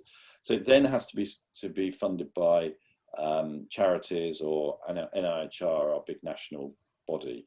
And there's immense competition. So almost all funding over the last year has gone into COVID studies, as you'd expect. And so we've not had any access to research funding at all. So I'm trying to give you the hard truths of the world we live in. There are multiple competing demands on research budgets. And, the UK does absolutely brilliantly. It was, in COVID, the UK was quite spectacular, particularly with the dexamethasone study for COVID and a number of other studies. And I don't think I wasn't involved in them, but I don't think my colleagues get the recognition and praise, because these studies didn't make us any money in the UK, but they saved hundreds of thousands of lives around the world. And that's the sort of research that we are doing in the UK, but it's very, very competitive getting the money. I slightly waffled on that one. Did that answer the question? Yeah, appears to, definitely. Sandra also queries about how what she describes as the whirly feeling, and it's always there in the background with the vestibular migraine. She's starting to query whether maybe triple PD might be in there as well for them. Can you have both vestibular migraine and triple PD? Oh goodness, absolutely you can. And this is the thing. So again, going back to the Headache Society book, you get this internal sensation of spinning or an external sensation. Now that's allowed with migraine, but you then get these chronic symptoms. And what I think you have to appreciate is our limits of knowledge as doctors or specialists. So going back to that analogy, if you've got a gangrenous appendix, you've got appendicitis. But dizziness is a symptom and not a diagnosis. And vertigo is a symptom and not a diagnosis. And as doctors, we have to try our best to look at the pattern of symptoms. It's pattern recognition what we do as doctors. Try and look at the pattern of symptoms that's presented to us and get the best fit diagnosis. Now, we sort of understand what migraine is, but actually it's a bit more, there's lots of different causes of migraine. So there are some migraines that are genetic in origin. So hemiplegic migraine, if you get migraine, we get paralysis, that's the CACNA1A gene, and we can target that with drugs. But other forms of migraine, the symptoms are more nebulous, and they then have a knock-on effect on your day-to-day living. So you then get not just these acute attacks, you get this chronic symptom of foggy head, internal disequilibrium, dizziness, etc., etc. And now, if you then skip over to the triple PD diagnosis, persistent postural perceptual dizziness, you see now we've already had this overlap of symptoms between migraine and Meniere's disease, acute. Now you're getting this overlap of symptoms of chronic migraine and triple PD. And the commonest history for patients with triple PD is persistent postural perceptual dizziness. And just for those of you not familiar with triple PD, again, I think it was 2016, it's quite a recent diagnosis in the literature. It again was the great and the good of balance came together to say, look, we've got these patients who've got symptoms of cotton wool in the head, foggy head, fatigue, eye strain, walking on cotton wool, disequilibrium, feeling like they've just got off a boat, or, you know, a whole bunch of symptoms, which just really hard to fit together. And everyone's getting different diagnostic labels. And so it's really difficult to do research. It's really difficult to guide patients. Everyone's getting told they've got something different. And it's very difficult to say what the correct treatment is. So the great and the good came together and said, look, visual vertigo, chronic subjective dizziness, phobic positional dizziness, supermarket vertigo, all of these things. Let's call it persistent postural perceptual dizziness. And let's say it's a central processing disorder of balance. So something in the brain is not handling the information correctly, and it's overrepresenting perhaps visual input. Now, you can also see now and reflect back on what I said about migraine being an overrepresentation of visual inputs to balance. I'm saying the same about triple PD. So yes, there is a big overlap between chronic migraine and triple PD. And if you look at the main historic features of patients with triple PD, the three things in their history that those patients have most commonly are a history of migraine, a history of a previous vestibular event, acute vestibular neuronitis, BPPV, or so on, and a history or predisposition to anxiety in the past in their personality. Now, that does not mean for one moment that if you have triple PD, you require all those three features, but it is just the observation is that those three features are commoner in people with triple PD. And you can see with a central processing disorder of balance, where the brain is incorrectly utilizing sensory stimulation or overutilizing sensory stimulation, as in triple PD, having a history of migraine fits completely. Okay. So sticking with the theme of triple PD, I've got a couple of questions actually seem quite similar to each other in terms of one from Julia and one from Ian. Obviously, they have diagnoses of triple PD and finding to get information on it. And they want to know, is it one of those conditions that once you've got it, it's there for life? Or is there a chance that you might make a full recovery or even just have a life that you can manage the symptoms with? Oh, no. I mean, the vast majority of people are going to get better from this. You know, if you look at the literature, we would be looking for 80% of our patients to get pretty much better on the three legs of treatment, which are vestibular physiotherapy, CBT and psychological support, and medication. And, you know, 80% isn't 100%. I accept that. But the great majority of our patients would be expected to get a lot better, if not fully better. Yeah. Brilliant. Swimming okay with triple PD? Yeah, absolutely. No problem at all. Brilliant. Like that quick fire one. Great one.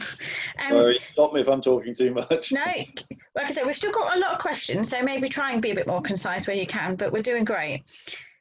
Julie also wants to know about your views on neuroplasticity and the possibility of retraining your brain to better manage tinnitus and dizziness. Yeah, for sure. Absolutely. And neuroplasticity is a good question, is the core of all we do in tinnitus therapy and balance rehabilitation. So if you have vestibular physiotherapy, what we are using is your own neuronal plasticity. So the analogy I always give is if you get a slice in golf, your coach will say, no, hold it this way. And people talk about muscle memory. There's no such thing as muscle memory. You have a metaphorical printed circuit board in your brain. And when you get a balance condition or tinnitus, some of those wires in the printed circuit board are on the wrong place. And the way the brain develops is by repetition. So when you have your child in front of you, you go, mama, mama, mama, come on, repeat it, mama, or dada, there's a bit of competition there, dada, dada, dada. And the child learns by repetition and develops your accent because the nerves in the brain learn that way. You get a slice in golf, your coach tells you to hit 1,000 times. It feels rubbish to start with. After 1,000 strokes, the nerves are realigned in your brain. So yes, everything about tinnitus rehabilitation therapy and vestibular physiotherapy is about neuronal plasticity. And hence, it's good for younger people. And when you get older and older, your plasticity gets less good, but it does remain. Okay, so next one is from Ken. Ken would like to know, can a damaged vestibular nerve cause ongoing fatigue? 100%. Yeah, because if you've had an acute vestibular neuronitis or an acoustic neuroma removed or a skull fracture, which has damaged your vestibular nerve, your balance falls on that side. So immediately you've got that stimulation from one ear, that from the other, and the brain is going, oh, I don't know what to do. I'm getting conflicting information, just like being on a boat and getting seasick because your eyes and your ears are giving different information. And so you stiffen up, you try not to move so much because the motion induces dizziness, and that in turn causes fatigue.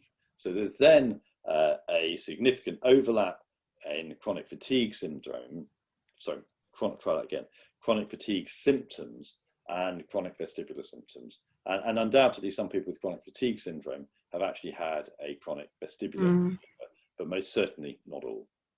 Okay, thank you for that. So next one is from Moira. She would like to know, how much can medication affect balance disorders? She's talked about how she is currently on antidepressants and finds that her balance is so much worse and increases her anxiety. So just wondering if there's anything she can do to mitigate the symptoms. Yeah, I mean, I think the answer is massively, for better and for worse. So for Amy's symptoms of vestibular migraine, amitriptyline or nortriptyline can be life-changing. It can be a fabulous drug for some people, but not everyone gets on with it. Some people feel incredibly tired on it. For triple PD, I tend to start my patients on venlafaxine or an SSRI antidepressant. And for some of my patients, it is utterly spectacular. And the letters I've had of lives transformed are just wonderful, wonderful to read from my patients. But other people feel dreadful on them and don't get on with them. So with triple PD, we mix and match. If that doesn't work, we try this. If that doesn't work, we try that. And you know, that is the nature of these drugs, assuming the diagnosis is correct. But absolutely, drugs can make balance worsen, or they can make it better. And it's finding the right diagnosis and finding the right drug for you. Okay. So moving on then to Norma. She has Meniere's disease and also suffers from vestibular migraines. She says that as well as the occasional attacks for both, she suffers on a daily basis with what she feels like is a general feeling of being off balance, unsteady on her feet, and what she can only describe as a moving pressure in her head. Could you offer her any suggestions about what this might be and why this might occur and how to help? Yeah, I mean, that's very bread and butter clinic work. That's sort of stuff that I'll do many times every day. So Meniere's disease will affect the balance function in your inner ear. So you have a vestibulopathy, so you're unsteady. If you keep having attacks, you won't get better from it. So the first thing we need to do is get your Meniere's properly managed, whether it's with medication, lifestyle, or intratympanic injections into the ear. If you've got migraine, that will also cause both acute and chronic imbalance. You need to get that properly managed, whether it's with lifestyle and diet or medications to get that. And then when you've got those two settled, then we can assess the underlying level of balance dysfunction, and you can go into our room where the floor and the walls move, have caloric tests, see how much damage is done to your ears, etc.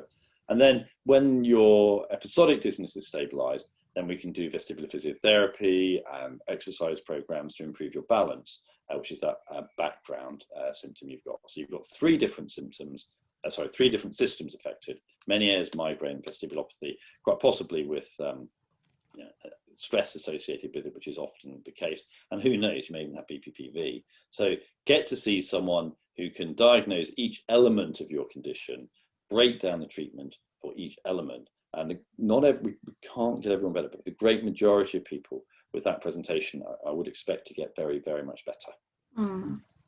She also wants to know that she finds that her vision fluctuates during the day, and she can struggle to focus on things, and it can be the things might be quite blurry for her. Is that normal to go with the conditions she's got? Yes, I mean, obviously, one assumes you've been to an optician, had your eyes tested, and made sure. Yeah, she's been regularly for those. And yeah, fluctuating symptoms are very, very typical with balance disorders, and particularly with migraine. So yeah, you would expect that. Any suggestions of how to help improve that for her? Same as the previous answer. Get your many as a migraine properly treated and your underlying imbalance properly treated, and those symptoms will be expected to go. Brilliant, thank you for that. So our next one is from Tracy. I'll read out what we've got. She's finally gotten a diagnosis of damage to her vestibular nerve right ear following an ear infection, vestibular neuronitis in 2019. And she's asking about kind of coping with the constant fatigue. So she's also mentioned about kind of vitamins that might be of use to take. Okay, that's an interesting question. So from a vitamin perspective, I mean, you can be deficient of any of the vitamins that any of us can be deficient of. In lockdown in particular, vitamin D is the one we're most worried about because people have been inside, and that's the sunshine vitamin. And there's no doubt that if you have low vitamin D, you can get generalized fatigue and body aches and body pains. And I wouldn't even bother testing it. I take, well, if I ever remember to take one, we have a box at home we try and remember to take each day. And I would absolutely try and take some vitamin D. If you're worried about other vitamin deficiencies such as B12 and so on, you would need, if you've got chronic fatigue, you should certainly be getting blood tests with your GP, a blood count, thyroid, glucose, those sort of things to make sure there isn't another cause of your symptoms of chronic fatigue. And they would pick up some of the vitamin deficiencies such as B complex deficiencies, which can sometimes need replacing and can cause chronic fatigue.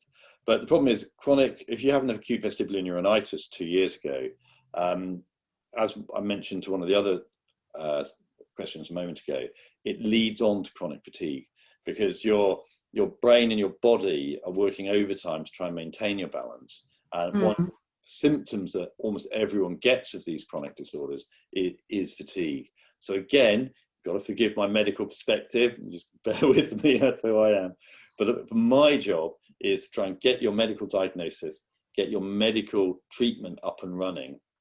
And if we don't make progress and fatigue continues to be a chronic problem, then there are others that we can refer you to see if there's any help. Okay. I feel we've got a question from Sandy, but I feel we might have touched upon some of this already. She also suffers from vestibular neuronitis and labyrinthitis. She's got quite significant kind of symptoms that are quite challenging for her, with the spinning, the fogginess, the spacing out, feeling sick. She's had PT, but that was stopped not too long ago. And she was doing the exercises, but she's not been able to do some of them. She tried drug therapy. I think she's just looking for any of the tips that you can maybe give her to help her out in terms of managing with such a challenging situation. I mean, labyrinthitis is rare. And to be diagnosed with labyrinthitis, you have to have lost hearing in the ear. And so many people are diagnosed incorrectly with it, but it's a severe blow to the inner ear. And, you know, the majority of people who come to see me will have had their symptoms for quite a while. So again, if you've got chronic symptoms, I'd want to define the nature of them, confirm actually that you have had a vestibular neuronitis and you have had a labyrinthitis with a variety of tests to see what degree of damage has been done.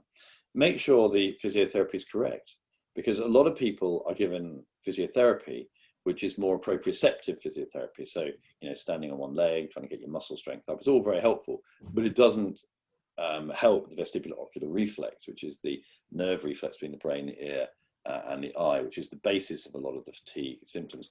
And then make sure the diagnosis is right.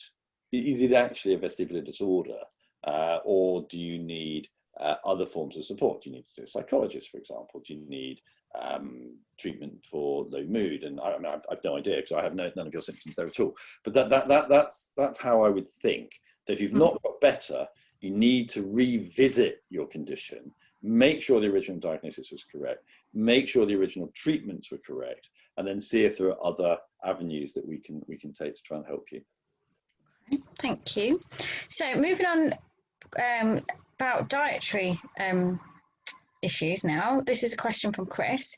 She was originally diagnosed with Meniere's, followed the advice of Mr. Cook and cut down on salt, caffeine, and that kind of helped improve things in terms of stopping the vertigo attacks.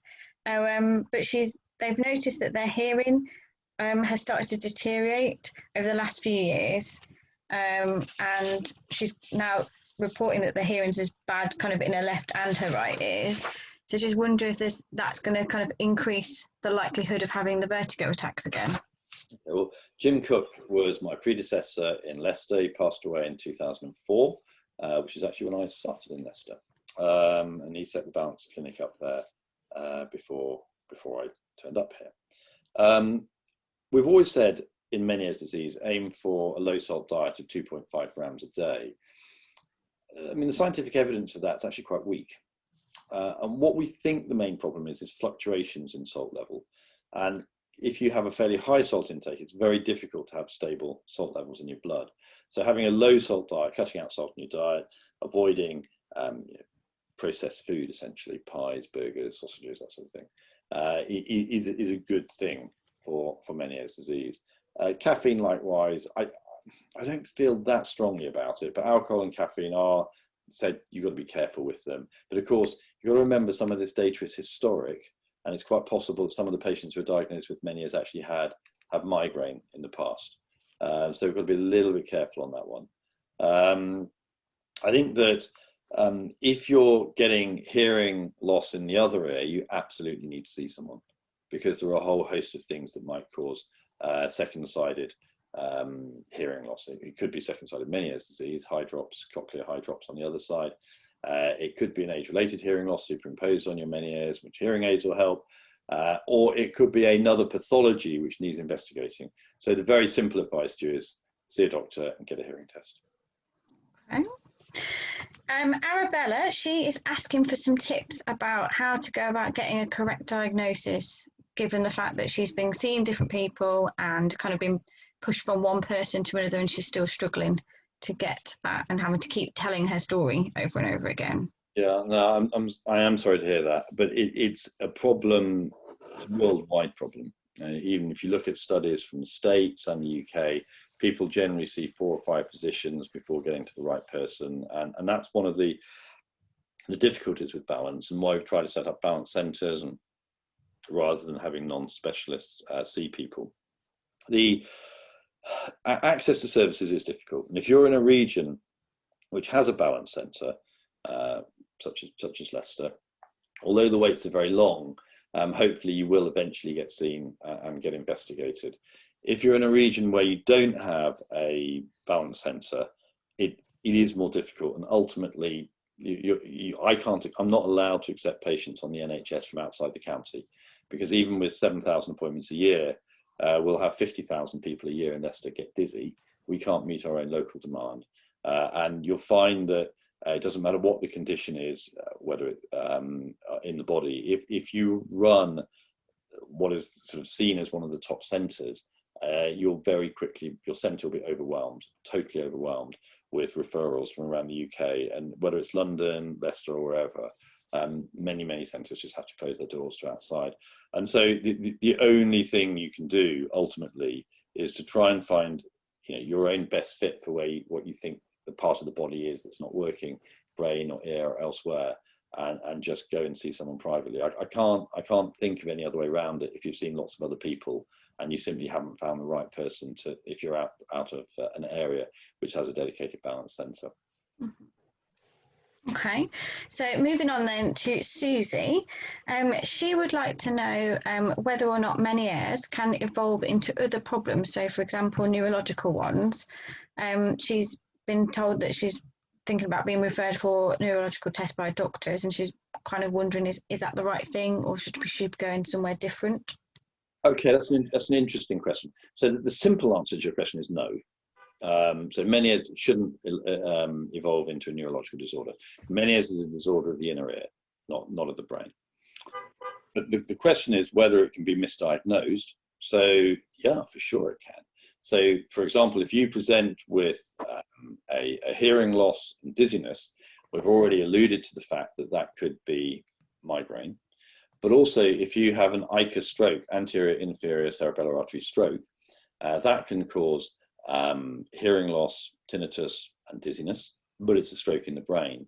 And if you get a plaque of MS, for example, on your vestibular nerve, or that can cause symptoms of Meniere's and peripheral vestibular disorder.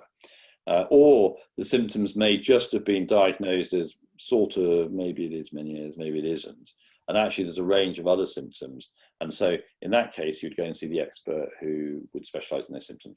A neurologist would be the most likely. So yeah, if you haven't got a satisfactory diagnosis, second opinions are always a good idea. Yeah. Any inside knowledge on wait times to see a neurologist? Well, I know in Leicester privately they're several months. I don't know what they are on the NHS. I think they're probably very, very, very long indeed. I would take a guess at 6 to 12 months, but I truly don't know. I've got no insight into that. But it'll be worth a check, eh? yeah, it'll be very. I mean, you can phone up the secretaries. If you phone up the team at the NHS hospital you're local to, they should be able to give you an idea. Okay.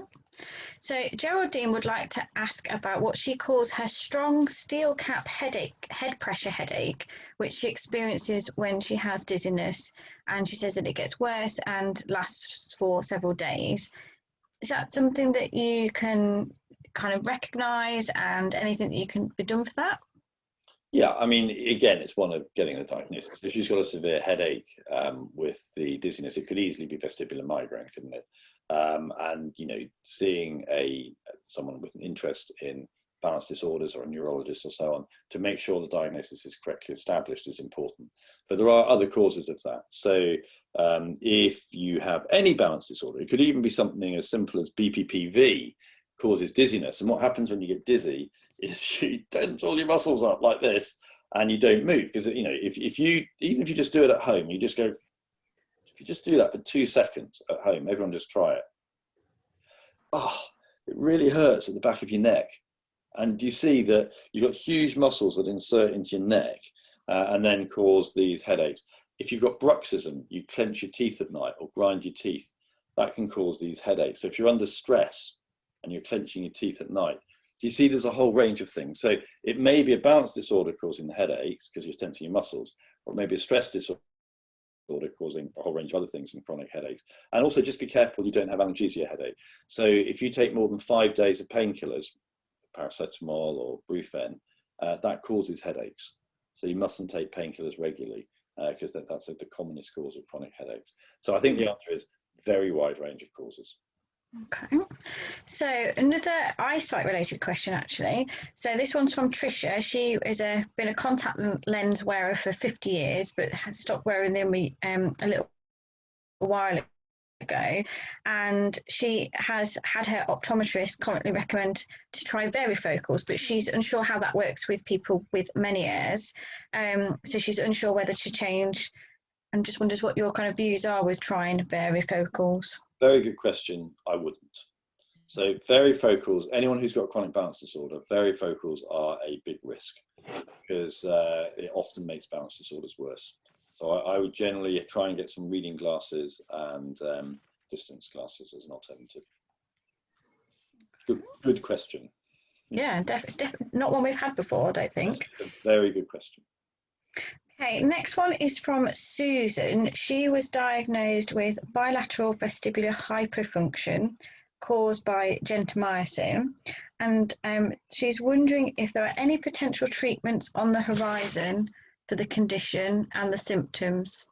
Yeah, well, firstly, sorry, that's a really horrid thing to get, like everything we've heard this afternoon. This is particularly difficult. So gentamicin, you'll know, is a treatment for Meniere's disease. We inject it into the ear, and it's selectively vestibular toxic. So it damages the balance function in the ear in preference to the hearing. Now the problem is, well, and that's fantastic if you've got Meniere's disease, all the other treatments have failed. It's absolutely life-changing for the right person, in a good way. However, if you are given gentamicin intravenously, say for a chronically infected hip joint, that's a common one, or for a life-threatening sepsis in your gut, where you were probably going to die if you didn't have it. Unfortunately, some people are very sensitive to gentamicin. And for some people, that sensitivity leads to a reduction in balance function in both ears. Now, that might be a consequence of having too much gentamicin, which is the majority of people, although it may have saved your life having had it. But it might be because you actually have inherited a sensitivity to gentamicin, and this is a future topic. I appreciate it's not going to help you individually, but 1 in 1,000 people have a genetic sensitivity to gentamicin caused by an abnormality in the mitochondria, which are the little engines in your cells. We can actually test for that nowadays. And there is a question of whether we should be testing people for this genetic abnormality before we give gentamicin. And we don't generally, but the jury's out on that. Can we do anything? Well, it depends the degree of vestibular hypofunction. If you still have some function left, generally vestibular physiotherapy is helpful and we would hope will make a difference for you. If you have no vestibular function left, it's really difficult. What we try and do initially is change the adaptation exercises, which are the physiotherapy exercises, to substitution exercises. So we start using your eyes and your joints and so on to overcome that loss of inner ear balance function. And that's all very well and good, but it's far from perfect. Now, there's a lot of research going on. There's a dizzy cap. You can wear a cap, which stimulates, it vibrates when you move in space. It's relatively experimental at the moment. It's not really something commercially available. The two areas we're interested in are nerve cell regeneration, so injecting stem cells into the vestibular apparatus, into the inner ear. And that's always 10 years away, I'm afraid. And I just don't know if or when it'll ever happen. But that would be our absolute dream of rebuilding the inner ear. I don't know if we'll ever be able to do that. And then the one that I think we will probably be able to do, and I think will work, are vestibular implants. Now, you may well be aware of cochlear implants, which are where we put little electrodes into the cochlea, the hearing organ. And we can give people hearing that's so good they can speak on the telephone. It's incredible. I've put in 50. I haven't done any for years, but when I did put them in, whenever I had a mum with her daughter or son on her lap, I cried my eyes out every time we switched the cochlear implant on and you saw the baby respond to it. It's such an emotional experience seeing a child bond to their mother's voice for the first time. And we had high hopes that we'd be able to do the same with vestibular implants and put the electrodes into the vestibular apparatus and stimulate it as you move. The UK is not leading on that research. So the research has been led in the States at the moment. And the cochlear implant companies have the money to fund it. And we always have someone giving a lecture at each meeting that we organise on this. And we have some groups in the UK who are interested in doing these implants when we get approval to do them. It will be on an experimental basis initially, but it's not happening in the UK at the moment. So I think it's a great question. It's a horrid condition you've got. And I think that there is hope, but I can't put it any more strongly than that. And we're not recruiting at the moment in the UK, to my knowledge, for any of these. Another one around steroid injections for treatment of Meniere's. So somebody's wondering, can any improved way be found in the future to allow access to the required periodic repeat injections when they are needed, as the time it takes to get a new appointment does not work well with gaining the repeat treatment when it is needed? I mean, it's a sensible and very fair question. I don't know the answer. I mean, you know, just if we reflect on the fact that we have 1,500 patients waiting for surgery more than a year, you can see the huge dilemma we've got. I don't know how we're going to do better. At the moment, we are, as I said earlier, in the balanced clinic allowed to see 6 patients. Those of you who have had treatment in the infirmary know we don't do them in the balanced clinic, we do them in the other clinic. And I'm only allowed to see 9 patients in my general ENT clinic. Whereas historically I would see 15 plus have a registrar, so that would make it 30. We're only seeing a fraction of the number of the patients. Now the way we're trying to improve things is train up our nurses, who are equally wonderful, to do a lot of the things that we do. The other hope I've got, and not a promise at the moment, but the hope I've got, is the new balancing centre that we're setting up over at the General Hospital that I alluded to right at the beginning of this afternoon. We do have treatment rooms there. I'm hoping I'll be allowed to do injections over there. There are lots of rules and regulations. That's the problem. And the other difficulty is, of course, injections take a long time. So we have to book 2 slots. You know, you're with me for 3/4 of an hour, when we could have seen 4 other patients. And you know, it's just incredibly difficult. And I absolutely share your frustration. The good thing is, I mean, the majority of patients just need one pair of injections, and it is a minority who need repeated injections, more commonly with sort of autoimmune variants. But it's not something the health service does terribly well, and I don't have an easy solution. Trust me, I'm trying, but I just don't have an easy solution at the moment. Okay. Talking of injections for Meniere's, now my pronunciation of this might not be very good, but Julie would like to know about solumedrone injections, and would you expect the symptoms of attacks to become more varied after having them? Yeah, so solumedrone is methylprednisolone, and this is the study that I co-authored in The Lancet, and we published in 2016 in The Lancet. If you want to read up on it, you're very welcome to. We've paid for the paper to be available on open access. You don't have to pay the normal $100. And if you Google Lancet, Meniere's, if you put in gentamicin, because it's easier to spell, and if you put my name in, REA, the paper should come up for you, and you can read it. And it's an absolutely, it's a fabulous treatment. And what we found in our patients was an average 90% reduction in vertigo attacks over 2 years. And there was a follow-up study at 5 years, which showed the benefit was maintained. Small number of our patients had to have second top-up pairs of injections, but it's a very, very low-risk treatment. And what we find is that for some people, the vertigo completely disappears. And for some people, as you allude to, the vertigo seems to change. So I often say that a normal attack of Meniere's is like this. And for some people on the solumedrone, it's flattened. So it really suppresses the episodes that they experience. And it seems to be a hugely effective treatment. And it's certainly, a lot of my patients have had it, and I've had really great successes. It's sore for some people. The majority of people are fine with it, but lots of people find it quite achy, like with a dentist. And 1 or 2 people find it really painful. So it's worth taking paracetamol or ibuprofen before. But yeah, no, for most people, it's very, very, very successful for Meniere's. Brilliant. Right, we're on the home stretch with questions. I'll lose my voice soon. So there's only a few more to go. So you're doing really well. Everyone just wants to talk to you. That's the thing. So Trina's got a question about BPPV. And would like to know about the possible role of hormonal changes or imbalances on the incidence or severity of BPP. That's an interesting question. And the reason it's interesting is that it alludes to the fact that BPPV isn't necessarily just rocks in your inner ear, which we've always said it is. But it's a metabolic condition like osteoporosis, but it's a body turnover condition. So we know it's much commoner as you get older, and we know it's commoner in those who have low vitamin D, and we know it's commoner in postmenopausal women. So, maybe there is an element of hormonal trigger to it. However, in contrast to Meniere's and migraine, I'm not aware of any evidence that normal hormonal cycle would trigger BPPV. It might make it feel worse, but I'm not aware that there's any triggers on a monthly cycle. Okay, thank you.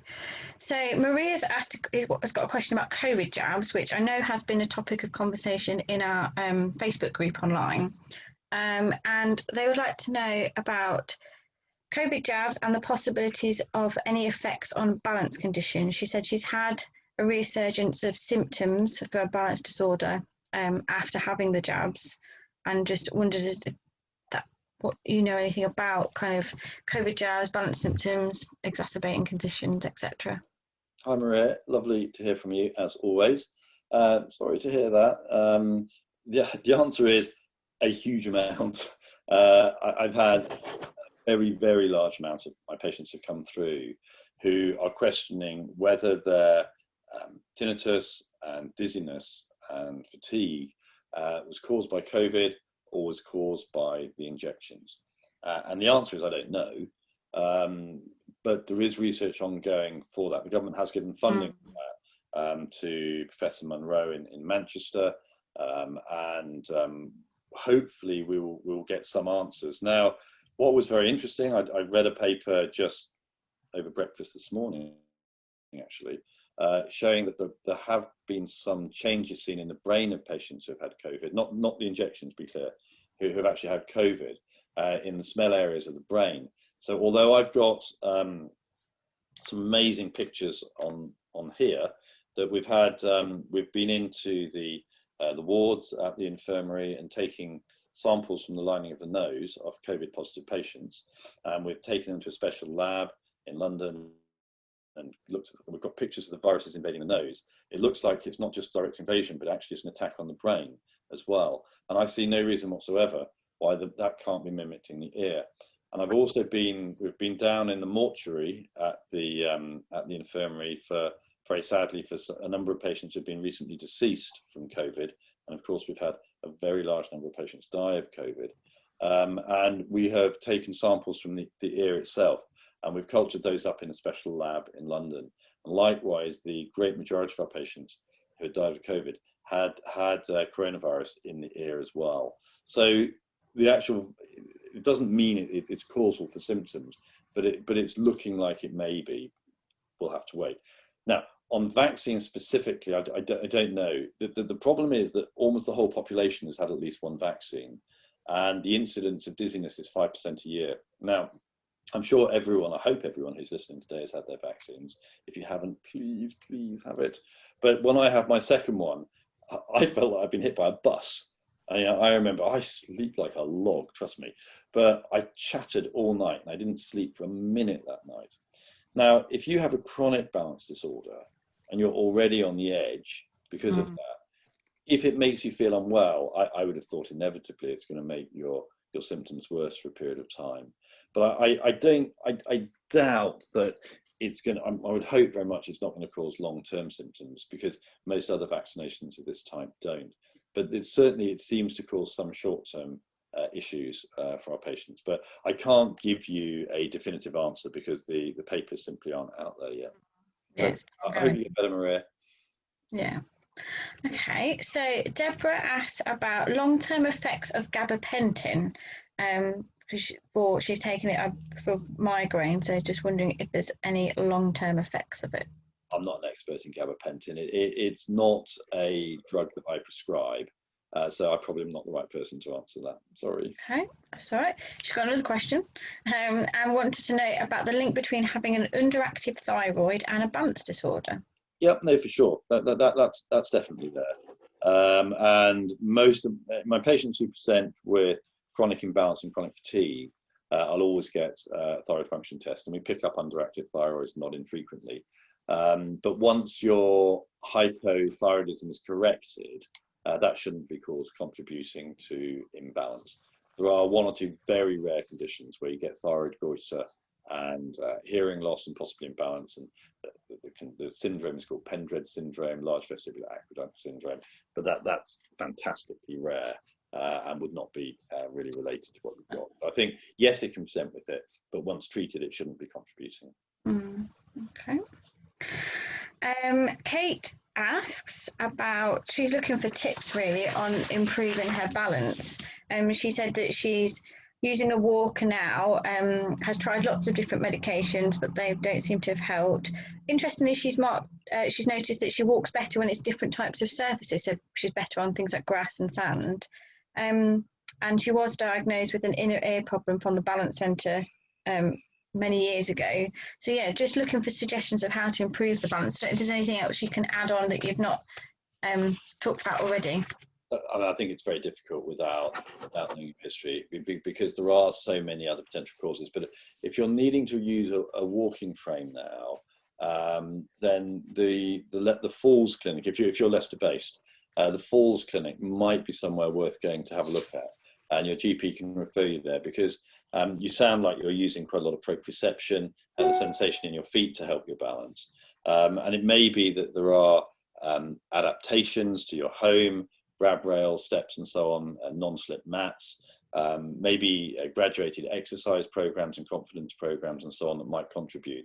But once you've got to the stage where you're using a walking frame, it becomes more challenging for us if your vestibular physiotherapy hasn't helped. I mean, we can still use vestibular physiotherapy, but I think that's such an enormous subject, you'd need that would require a full consultation. So if you've not got the benefit you need from the balance clinic, generally a referral to the Falls Clinic would be appropriate, I think. And then last one from me for the time being, hopefully, is from Ella. And she would like to know about the current status of new and current research that's being done on triple PD. What's the focus of it? When it might be available? Yeah, okay. I mean, there's a huge amount. I mean, we have several projects going on. So if I see any of you in the Balance Clinic, either NHS or privately, I may grab you and take you over to do simple research. And what our area of focus on at the moment is trying to understand how the brain processes that sensory information in triple PD. And we know that left and right-handed people process it differently. People with migraine process it differently. And what we're trying to do is build up a picture of how the frontal part of the brain, the sort of the processing, thinking part of the brain, if you like, manages balance disorder. And, you know, we're pretty good at understanding what's going on in the ear, and we sort of understand what the nerves do from the ear to the vestibular nuclei, the primitive part of the brain.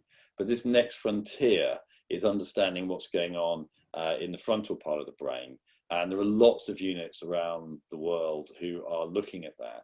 And we at the moment are trying to figure out how the brain processes information differently if you've got triple PD to if you don't have triple PD. And then what the next stage will be, and we've already been talking about this, is to see if we can get funding for studies looking at different medicines. So of course, we have a range of medicines which seem to be helpful for triple PD, but we can't say patient A will benefit from drug 1 and patient B will benefit from drug 2. We just have to say, look, generally we've found that these drugs seem to help. And if that one doesn't help, then try this one. So, you know, medicine moves slowly. So this diagnosis was only formulated a few years ago. We're now throwing lots of ideas to try and understand it more clearly. And then when we understand it more clearly, then we'll get therapeutic trials coming in going forward. So it's a really exciting area. There's not a lot of people doing it. We're very fortunate in Leicester in having the Balance Lab in Leicester. And I think that we will lead quite a lot of the work on that going forward. Brilliant. Thank you so much for answering the questions that I've been putting to you. There's been a lot. Like I said, lots of people want to talk to you. Kevin, I don't know whether you've been monitoring the chat, because normally I know that's my job, but I've not been able to do two things at once today. No, so I know there's 53 comments in the chat, yeah, but no, I don't know what's in it, whether there's anything of use. A lot of comments, Kelly, and thanks Professor Rea, and thanks Kelly for putting those questions. You must need a big glass of water, both of you. What I suggest we do, because we are, to say, we're one short with Rupal not being here, we're going to open it out to the floor for just a couple of questions now, because I appreciate we have gone on far longer than we normally do a meeting, and there must be a lot of people with crossed legs out there. So what we're going to do, we're going to ask you to raise your hand if you've got a question, and then we'll come to you and ask you. And I can see Nicola is waving like crazy. So she's going to, if you can unmute Nicola and ask your question, please. Hello, I'll be quick. I'm at a great age of coming up to 50, so the menopause has now become my new friend, and I'm struggling quite a lot. And you mentioned about a dizzy gynecologist who I would, if I could have a name of, obviously it would have to go private because I am struggling quite a lot, and it's having a severe impact on my life. And my GP is doing his best, but as he's told me, he's not a specialist, and I'm finding that I'm having to do all the research and advise the GP what medications I think I need. But I think, you know, my anxieties are well around looking at HRT and local estrogen that I need to use.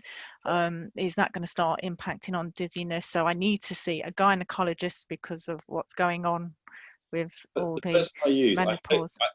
I'm sorry to hear what you've got. His name is Farouk Al-Azawi, and I hope he's still working at Spire. I haven't, do you know what? I normally say hello to him in the evenings, and I haven't seen him for a while, and I hope he hasn't gone and retired on us. No. I'm just going to type his name in. Hang on. It's not the easiest name to spell. Spire Leicester. Let me just see if we can get him up here. There we are. So I've got him down as Nuffield. He's down there. So it's AL-AZZAWI. There he is. Oh, hello, Farouk. Yeah. So he's down as consulting at Nuffield. Yeah. So that's who I would see. He's yeah. There's not many of them around. So he's No. he's got quite. I haven't spoken to him. We used to speak all the time, but I actually haven't spoken to him for a year or two. But he's still down there as being at Nuffield. I hope he still is there, and that's who I'd go and see. Okay, that's great. Thank you very much. Pleasure. Thank you. Right, anyone else with their hand up? I don't know if you can see anyone there, Kelly. Anyone?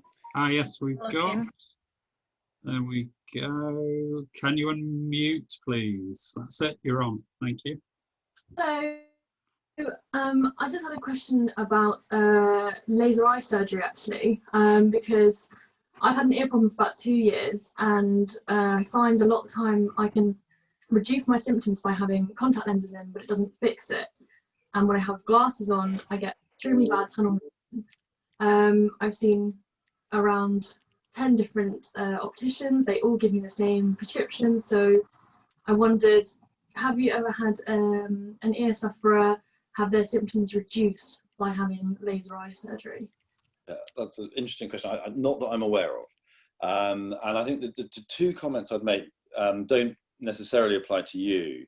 But as mentioned earlier on, varifocal glasses are pretty rubbish for balance disorders. And the second thing I would say most definitely doesn't apply to you, but in the elderly who have cataracts removed, thinking it will make their balance better, it often makes their balance worse because they've been relying on other bodily systems to try and maintain balance, and they get this different visual input, which actually makes the dizziness worse.